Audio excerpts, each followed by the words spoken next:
Let's talk quarterbacks here on Falcons Today by Chat Sports. Welcome in, Falcons fans. My name is Moose. And the premise of today's show is that even if Kirk Cousins goes out there and lights up the Los Angeles Rams and plays amazing against the New Orleans Saints, there still is a possibility that Atlanta might be forced to move on from Kirk Cousins. And it has to do with one thing and one thing only. Now, before we break down what that one thing is, you're going to see this a lot more frequently now as we get to the final dog days of the NFL season. The quarterback rumors, the offseason rumors for every single team, not just the Falcons, are going to skyrocket. And the Falcons are, of course, no exception because they play in the National Football League, and they do have some controversy, not only with the coaching, but with the quarterback. In fact, Sports Illustrated came out with an entire list of all the quarterbacks the Atlanta Falcons could pursue if they move on from Kirk. We're going to touch on every single last detail. Before we do that, if you're ready for 2026, if you want your off-season content, if you want to help us get to 47,000 subscribers, we're 14 away. Hit that subscribe button today and then select that little bell icon and never miss a time that we post at all. We'll also be going live today, so you can be privy to that type of information as well. First things first, let's just get it out of the way. If the Atlanta Falcons are moving on from Zach Robinson, then logically, you would think Atlanta would want a new quarterback to pair with Michael Penix. I'm not saying they're going to get rid of Penix. I am saying, though, that if Zach Robinson is out the door, you'd probably want to bring in a younger and cheaper option as the veteran kind of backup to Michael Penix Jr. if Penix is your number one. Now, if Penix is not your number one, we have an entirely different conversation to talk about because then it becomes, well, is it going to be Kirk or is it going to be a new kid that you draft? Either way, there are so many different routes the Atlanta Falcons could take when it comes to the quarterback position based off of what's happened this season. Here's why I think they're going to be forced to move on, from Kirk Cousins. He carries a $57.5 million cap hit in 2026. If you keep him on the roster, he's going to be costing you $57.5 million towards your cap. That is insane for 37-year-old Kirk Cousins. I get it. He's playing well. I understand that right now he's probably the best option for you at quarterback with Penix not being able to go until at least August. But Falcons Sports Illustrated knows exactly what I know, and they know what all other Falcons fans are kind of thinking. Here's what they had to say. Kirk Cousins is still under contract with the Falcons through 2026 and 2027, but he's currently in line to carry that $57.5 million cap number during each year. The number is big enough that the Falcons will be forced to at least consider moving on from him this March before his $10 million roster bonus hits on the 5th league day of the new season in March. And like I said, the $57.5 million cap hit is enough to just kind of shudder at. But you also, as we've talked about 15 million times on this channel, you get the unbelievable cap savings that Kirk kind of provides if you release him. If you cut him pre-June, take two. If you cut him pre-June 1st, you save $22.5 million. If you cut him post-June 1st, you save $35 million. So think about that type of swing. If you keep him on the roster, it's $57.5 million. If you cut him, it's $22 or $35 million in savings. That is like an $80 to $90 million swing, guys. That's a massive towards your cap. I think the writing is on the wall. And if you don't believe me, if you're like, Moose, where are you getting these numbers? This is literally the Kirk Cousins cap hit. From Spotrac, from Over the Cap, which I highly recommend you go and check out. It kind of breaks down everything in a clear and decisive way of what NFL players' contracts and cap hits look like. Just take a look at Kirk's cap number in 2026 and 2027. $57.5 million. That's keeping 19 and 18, respectively, % of your cap hit for those seasons. Falcons probably feel like they're forced to cut Kirk. The only reason you would keep Kirk is if you believed that Kirk Cousins could not only A, win the division, but B, give you a legitimate chance to go far in the playoffs. And I think currently, with the way that the coaching is and the way the roster is constructed, I don't think anybody in the Falcons front office believes that to be true. There's a lot of talent on this team.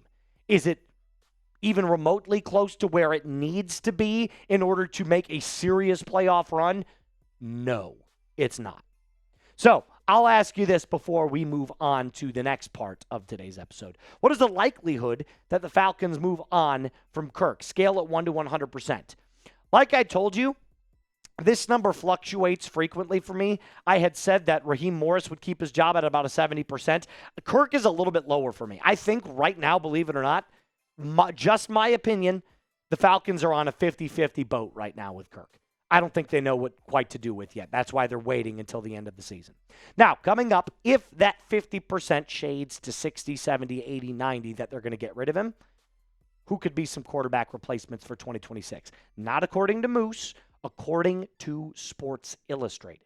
We're going to touch on that here in just a little bit. Before we do that, ho, ho, ho, Merry Christmas to you all. Prize Picks is here to make sure that your holiday season is the best that it can be, because I know you would like to win money this football season, and I would totally too. Did you know they've got this brand new feature where you can make early cash outs? Essentially, if your lineup gets off to a really, really hot start, you can make sure that you collect your money without having to wait until the very end of the games to go. And everybody's favorite Prize Picks holiday promotion is back. It's the 7 days of Picksmas. Prize Picks is giving out 7 days of deals all the way through Christmas Day, including a Christmas Day max discount. That's tomorrow, guys. Picksmas started on the 20th, so download the app today and unwrap every single last one of those deals. Do yourself a favor and Moose a favor and download the app today. Use code CLNS to get $50 instantly in lineups after you play your first $5 lineup. That's code CLNS to get $50 in lineups after you play your first $5 lineup. Prize Picks. It is good to be right. So Falcons Sports Illustrated gave a new list of quarterback candidates for the 2026 season. I do want to be very upfront with you and apparent with you. This is not the list that I would have chosen because they're all NFL quarterbacks. There are no college quarterbacks. So Sports Illustrated seems to believe that they're not going to be drafting a quarterback. I still think the Falcons absolutely can. So who are those quarterbacks that Sports Illustrated listed? Here they are in their entirety. There's 8 of them. Easton Stick, who we currently have on the practice squad. Actually, no, he's not. He's our backup right now to Kirk Cousins, so he's on the 53. Malik Willis, Tyrod Taylor, Jimmy Garoppolo, Trey Lance, Zach Wilson, Mac Jones, and Jacoby Brissett. Well, I'm going to be completely upfront with you. There's only 2 of these quarterbacks out of the 8 that I would actually consider as the starter next year for the Atlanta Falcons. That's it. I don't want Jimmy Garoppolo. I don't want Easton Stick. I don't want Trey Lance. I don't want any of those guys other than the 2 dudes that I believe have the talent to be a starter. Maybe not necessarily a franchise guy yet, but definitely have the ability to show for a full season that they could become that. And those 2 guys are Malik Willis and Mac Jones. And Malik Willis has always been, in my opinion, one of the most underrated quarterbacks in the league. So we're going to start with him. And then we'll touch on Mac Jones as the episode comes to a close. Malik Willis is one of those players that when he was coming out of Liberty, he had all of the traits that you wanted to see from an NFL quarterback. He was big. He was strong. He was thick. No diddy. And he had a ridiculous cannon for an arm. But was he the most polished NFL product? Of course not. That's why he went in the 3rd round. But Falcons Sports Illustrated also sees what I kind of see in Malik Willis. Here's what they had to say. The former 3rd-round pick from Georgia, hometown kid, could make a homecoming in 2026 with something to prove. After he was selected by the Titans in the 2022 draft, he only has started 3 games before being traded to the Packers in 2024 for a 7th-round pick. Since being in Green Bay, Willis has appeared in 10 games, starting 2 of them and winning both, where he threw for 684 yards, 5 touchdowns while rushing for 201 yards, and another score.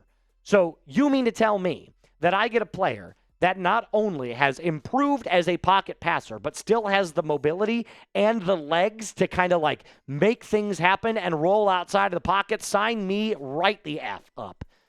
He's like the antithesis of Michael Penix Jr. and Kirk Cousins. And his most recent game where he was outstanding was against the Bears on Saturday Night Football. Kind of feels weird to say that and not talking about a college game. 81% completion percentage, granted he only threw 11 times. 121 passing yards, 1 touchdown, and a passer rating of 142.8 coming in for the injured and concussed Jordan Love. Malik Willis is definitely one of the best backups in the league. There's no doubt about that, but he's a damn good player. And I do believe he could inch his way closer to that, like, hey, he's a good bridge quarterback. And bridge quarterbacks make a lot more money than the backups do. You could sign a bridge quarterback to a 1-year, $10 million deal, 1-year, $12 million deal. I wouldn't be opposed to that whatsoever. I think Malik Willis is a severely underrated player, like I mentioned, but I also think that under the right coaching, he could absolutely step into a role where maybe you are considering him the guy for 2 years. The last guy is Mac Jones, and Mac Jones is a little bit more of a polished product than Malik Willis is right now, but Mac Jones does not have the athletic capabilities that Malik Willis has. We all know that to be completely true. Mac Jones is kind of like a statue in the pocket, but what he does offer is kind of like a younger version of Kirk Cousins. So I kind of view that to be like, kind of one of his, not superpowers, because that's a stupid word, but I do view that as kind of like his meat and potatoes, his bread and butter when it comes to his game. He's going to sit back in the pocket, he's going to deliver that ball on time and accurately, and he's going to more so manage the game. Here's what Sports Illustrated had to say about him. Mac Jones is under contract with the 49ers through the 2026 season, but his cap hit is just $3.98 million, a very reasonable number for how he played this season in a pinch. The 49ers will likely want to hold on to the backup, but the Falcons may be able to offer that a day 3 draft capital pick for Mac Jones. So, cat's out of the bag. You can't just go out and sign Mac Jones. You'd have to trade for Mac Jones. But Falcon Sports Illustrated believes that you could probably trade like a 4th, 5th, or a 6th round pick for Mac. He won't get a 7th. They'll want more than that. But I think Mac Jones would absolutely garner a 4th. And I would give that up for Mac Jones. I totally would, especially if you're giving me these kind of numbers. He started 8 games, completing 70% of his passes, 2,100 yards, 13 touchdowns, 6 picks. Again, it's not going to blow the brakes off of anything. It's not like a insane amount of productivity, but what it is competency. And I'll give you this. If he's looking like Kirk Cousins is right now, or a younger version of Kirk Cousins, I would rather have the guy that's a $3.9 million cap hit than one that's a $57.5 million cap hit. The math just maths there, my friends. But there's also one other area that bringing in Mac Jones would be beneficial for the Atlanta Falcons.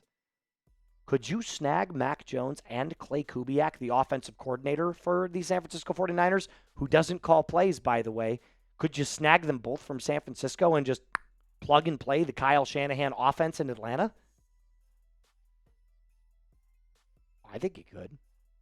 I definitely think you could. Now, again, as many of you have said multiple times, I want someone that's experienced. But I've told you, you might not be able to get that. So if you could pluck Mac Jones and Clay Kubiak from San Francisco and just run a brand new offense, Mac Jones already has familiarity there, you might have a really competent starting quarterback at that exact moment. So before we end today's episode, pick a quarterback for me. Malik Willis, type MW. Mac Jones, type MJ. And if you made it to the very end, type ME. That's pretty funny. I like that as well. So maybe you can type both at the same time. That's going to do it for us on today's episode. A reminder to hit that subscribe button, Falcons fans. Rise up and be cool.